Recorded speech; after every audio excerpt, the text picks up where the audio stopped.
Olá, sou o Thiago Nonato e esse é o Cultura Política, nosso primeiro episódio. O entrevistado de hoje é Ciro Gomes. Quero agradecer a sua presença, acho que dispensa as apresentações, né? É um grande líder, um grande visionário.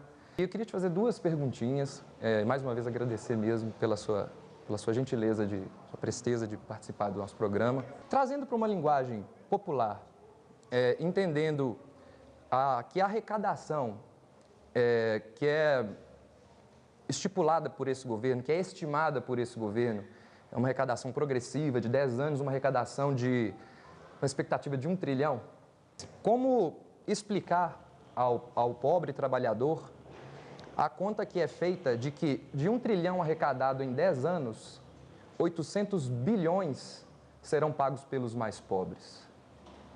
É simples de entender, Thiago. Eu que agradeço muito o privilégio. Estar em Minas Gerais, para mim, é sempre uma alegria. Boa parte do problema do Brasil nós devemos ao desprestígio a que Minas Gerais foi relegada por tudo que aconteceu na política brasileira. E eu sei que eu não poderei ser jamais um bom presidente se eu não tiver trânsito em Minas Gerais, junto aos mineiros, junto aos conterrâneos, né, de Juscelino Kubitschek, mas de outros tantos, Antônio Carlos de Andrada, pouca gente sabe, lá atrás estava estimulando a Revolução de 30, enfim, eu conheço a história do Brasil como patriota e eu sei da importância, né, Tancredo Neves na redemocratização, Itamar Franco no combate à inflação com o Plano Real. Sempre que Minas Gerais teve força e prestígio, o Brasil, assim como o Rio Grande do Sul, o Brasil andou para bem. Sempre que se desmoralizou Minas Gerais, como hoje estão fazendo, e ao Rio Grande do Sul, o Brasil paga um preço amargo. Eu quero ajudar as pessoas a entender isso e quem sabe um dia já começou. Eu fui o segundo melhor votado em Belo Horizonte, onde está o eleitorado, né, muito crítico, muito independente, e eu fico muito feliz. A explicação é a seguinte: você tem uma conta em que o governo, ao invés de estabelecer um debate franco, apela para propaganda e para enganação pura e simples. Em cima de coisas que o nosso povo, generoso como o nosso povo fica entre perplexo e querendo ajudar. Não é? Governo novo, recém-constituído, enfim, há todo aquele esforço, mesmo em quem não votou, de que o cara tem que ter oportunidade para dar certas coisas, ninguém quer torcer, a não ser um certo tipo de político muito atrasado que tem no Brasil, que gostaria de ver o circo pegar fogo para rir da cara do palhaço, quando nesse caso o palhaço somos nós, a sociedade brasileira, que está pagando o que não merecia, no desemprego, na informalidade, na violência, né, na dificuldade de trazer as nossas famílias com saúde. É a pior crise socioeconômica da história. Então o governo resolveu fazer uma conta, não é? E essa conta começa assim: hoje, o brasileiro, para se aposentar, não precisa somar 65 anos de idade com 40 anos de contribuição. Eles empurraram isso. Isso significa, na prática, Thiago, e todo mundo vai ver isso, que simplesmente está se extinguindo a aposentadoria da população mais pobre. E é uma coisa simples, eu pergunto a quem está nos ouvindo, pouco importa se gosta de mim ou não. Vá numa construção civil amanhã, se você é cristão, se não botou uma pedra no lugar do coração, e veja se tem algum operário com 65 anos trabalhando. Entre numa casa de comércio com o olhar sensível e veja se tem algum balconista, algum vendedor com 65 anos. Entre num ônibus e veja se tem um trocador ou um motorista com 65 anos. Se você soma 40 anos, e a gente sabe que, e o IBGE oficializa isso, que em 40 anos o cidadão fica pelo menos 8 sem carteira assinada. Por quê? Terminou a construção, dá baixa na carteira, sai atrás do emprego, vai para o Cine. Esse é o drama do nosso povo. Depois consegue assinar a carteira, trabalha 8 meses, 1 ano, depois fica mais 2 meses. Então, a soma disso dá 8. Ou seja, se você tem 40 anos de contribuição com 8 sem contribuir, você vai botar mais 8 anos em cima de 65 anos. Ora, 8 anos mais 65 dá 73 anos. O pobre que nasce e vive numa favela no Brasil, ou que vive no sertão do Vale do Jequitinhonha, ou do Mucuri, as regiões mais pobres, as favelas de Belo Horizonte ou de qualquer outro lugar, não vivem 70 anos. Portanto, é uma crueldade inominável. Depois eles fazem isso com algumas categorias funcionais, como professor. Não existe nenhum lugar do mundo, e eu tenho uma certa vivência internacional, em que um professor tenha que trabalhar 40 anos para ter direito à aposentadoria integral, porque isso é fisicamente impossível. Minha mãe aposentou ano passado, é professora. Fisicamente impossível. Eu sou filho de professores, eu sou professor, E eu devo até dizer para você, não que isso seja, né, mas o Bolsonaro se aposentou com 33 anos como capitão do Exército. Ganha R$10.000 por mês. Bolsonaro, quando ele acabou de eleito ser presidente, foi lá na Câmara e requereu a aposentadoria especial de deputado, está ganhando mais R$26.000 na segunda aposentadoria. E vive num palácio, cercado de mordomia por todo lado, né? Isso não é direito. Se você olhar na recuperação da antecedência dele, votou contra todas as reformas de Previdência. Na véspera das eleições, ele falava que era uma desumanidade você impor 65 anos e se elege. Aí se elege, vai lá e faz tudo o oposto, não é? Então, essa economia não vai dar 800 bilhões, é mentira, 1 trilhão, e ela é muito mais lá na frente do que agora. Então, vai ser a maior ressaca, porque eles estão mentindo que a reforma vai gerar emprego. Só uma providência, Tiago, não sei se estou sendo cansativo, mas uma providência deles diminui 13% o valor do aposentado brasileiro. Como?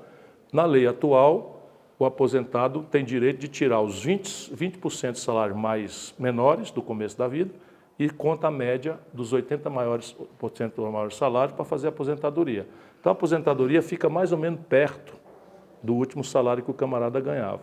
Porque é óbvio, todo mundo sabe como é que é a vida do povo. Ele começa como estagiário muito cedo, né, ganhando meio salário mínimo ali como aprendiz, depois passa para um salário mínimo e tal. Se você bota isso para a média ser tudo isso, vai despencar para quase metade do salário. Ou seja, você perde, no caso da massa de coisa, 13% na partida.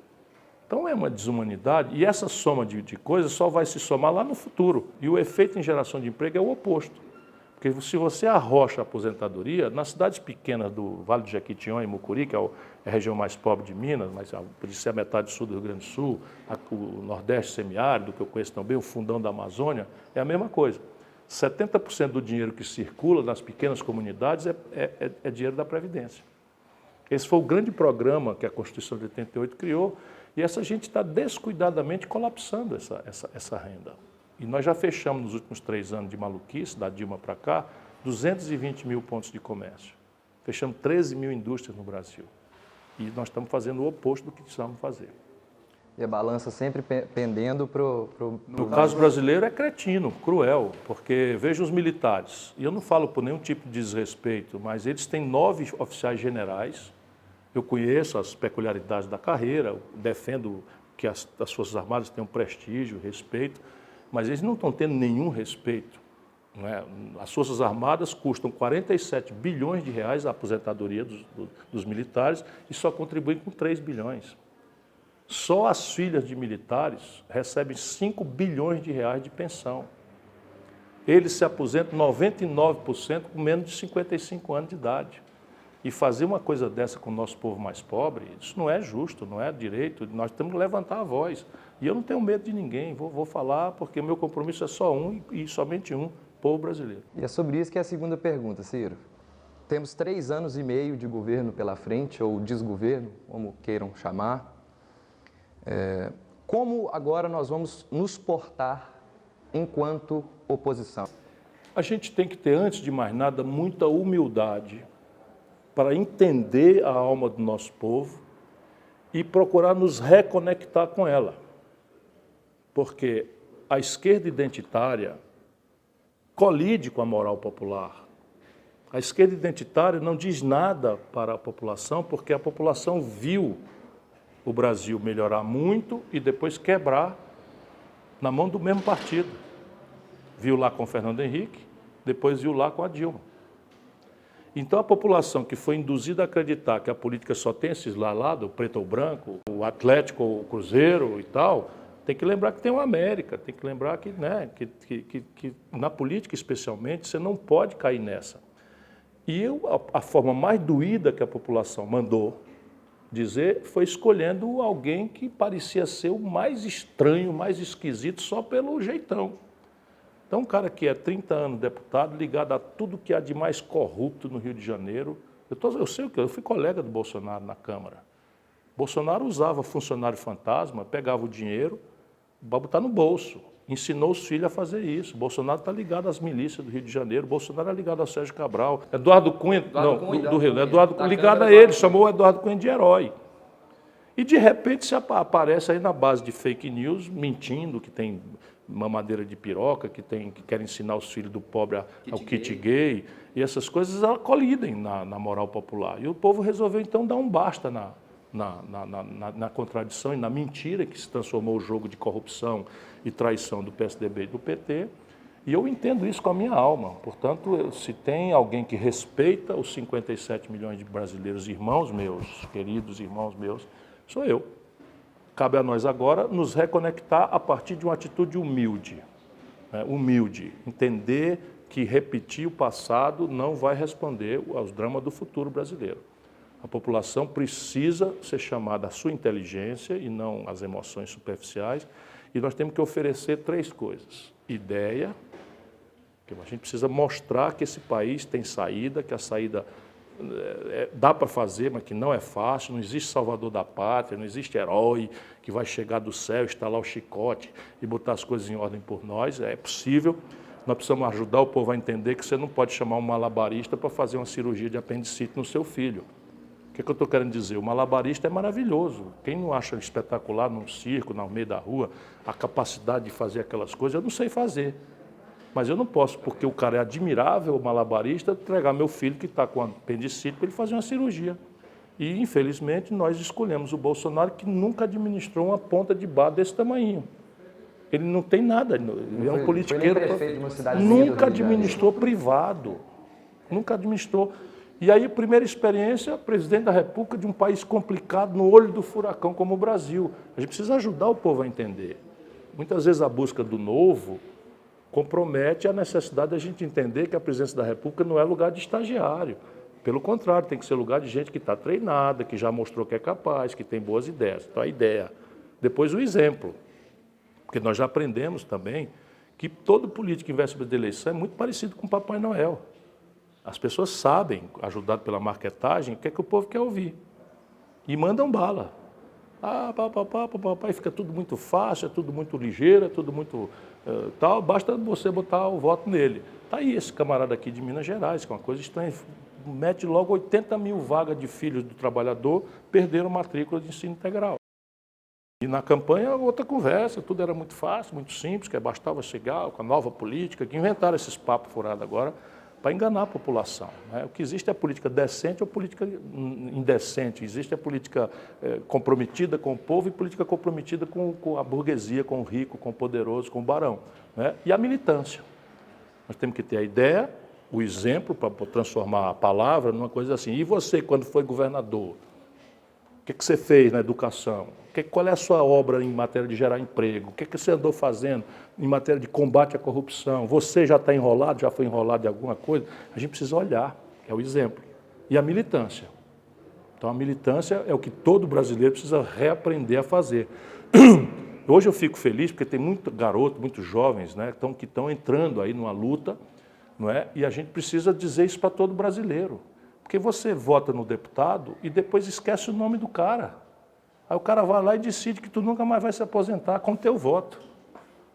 Portanto, não basta votar, precisa acompanhar, precisa criticar, precisa, enfim, dar trabalho. Nós não vamos sair dessa encalacrada sem nos unirmos num grande e generoso abraço, respeitando as diferentes opiniões e escolhendo os melhores para nos guiar nessa transição difícil. Mas tem 20 saídas o Brasil. O que me anima a lutar é que eu sei que o Brasil tem saída. Você é um exemplo de militância para nós, Ciro. Se eu não lutar, eu me sinto um covarde. Eu acho que eu devo isso por tudo que o Brasil já me deu. Ciro Gomes, muito obrigado. Obrigado, Thiago. Um abraço a todos. Obrigado. Muito obrigado a todos. Até a próxima.